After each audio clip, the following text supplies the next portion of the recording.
Kamis 8 Desember 2022. Akhirnya, setelah 66 tahun lamanya, identitas Boy in the Box terungkap. Kepolisian Philadelphia yang menganalisis DNA anak itu selama bertahun-tahun, kini secara terbuka mengumumkan identitas anak itu sebagai Joseph Augustus Zarelli yang berusia 4 tahun saat dia meninggal. Boy in the Box, begitulah mereka memanggilnya.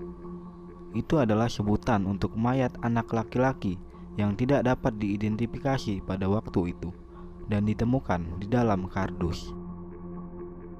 Dia adalah korban dari salah satu kasus pembunuhan tertua di Philadelphia yang belum terpecahkan dan masih meninggalkan sejuta misteri, di antaranya siapa pelaku di balik semua itu. Berikut ini misteri Boy in the Box.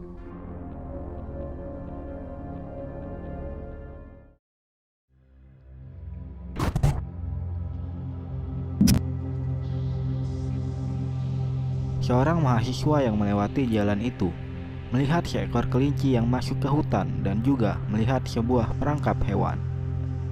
Ia kemudian berhenti dan melihatnya, tapi ada sebuah kotak yang tidak biasa di situ, dan kemudian dia melihat tubuh anak laki-laki di dalamnya.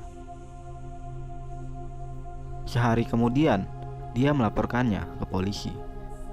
Pada titik ini, mahasiswa itu adalah orang kedua yang menemukan kotak itu. Orang pertama yang menemukan kotak itu adalah seorang pemuda yang sedang memeriksa perangkapnya. Namun, ia tak pernah melaporkannya karena takut perangkapnya akan disita polisi.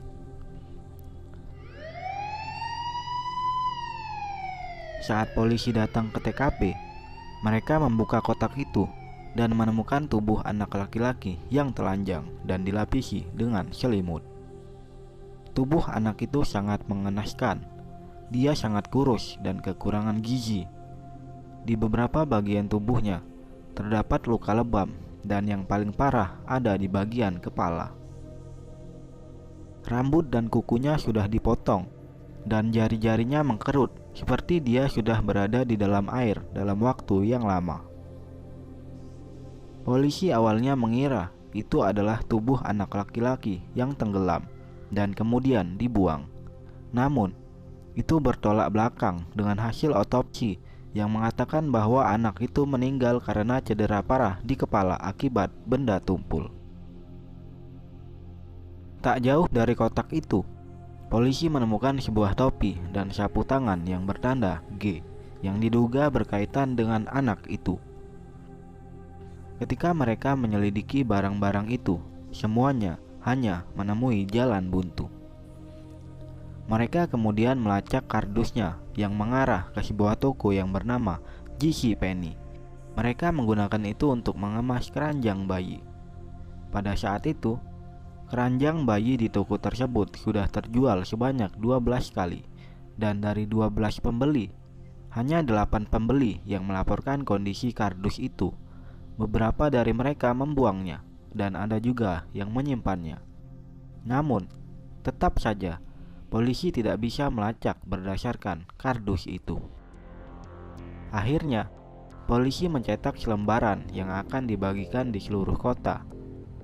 Itu menarik perhatian media dan akhirnya mencetak anak itu di koran. Sayangnya, tidak ada seorang pun yang mau maju untuk mengidentifikasi tubuh itu.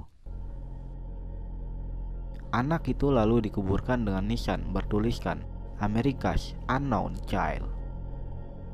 Bertahun-tahun kemudian, karena sedikitnya petunjuk yang diperoleh, kasus itu menjadi dingin dan memunculkan beragam teori. Berikut ini teori seputar Boy in the Box.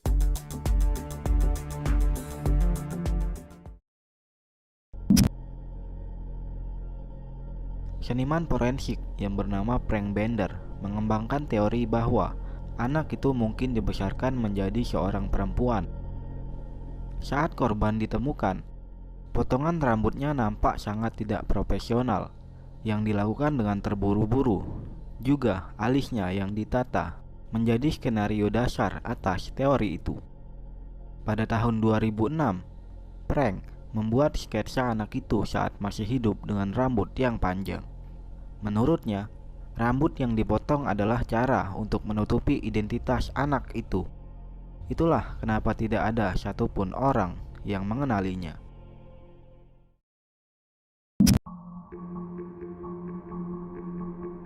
Pada tahun 2002, seorang psikiater menghubungi polisi untuk membicarakan hal mengenai Boy in the Box karena salah satu pasiennya berbicara hal sensitif tentang kasus itu.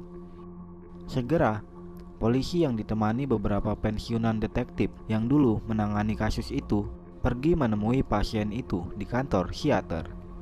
Mereka dipertemukan dengan seseorang yang disebut dengan Martha. Selama 3 jam, Martha bercerita kisah hidup anak itu yang kelam.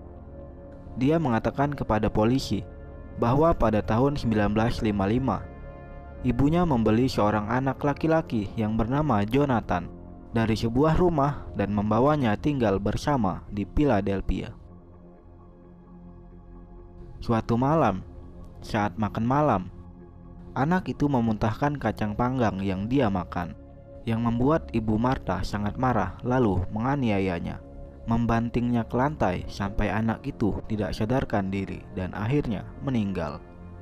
Segera setelah itu, ibunya memandikannya, memotong kuku dan rambutnya, kemudian membuang ke sebuah jalan di Philadelphia dengan tubuh yang dimasukkan ke kotak. Rincian yang diberikan Martha sangat cocok dengan rincian yang hanya diketahui polisi, di mana hasil otopsi menunjukkan perutnya terdapat beberapa kacang panggang. Walaupun rinciannya sangat cocok dan membuat polisi terkesan, mereka menolak kesaksian Martha karena Martha memiliki riwayat gangguan mental.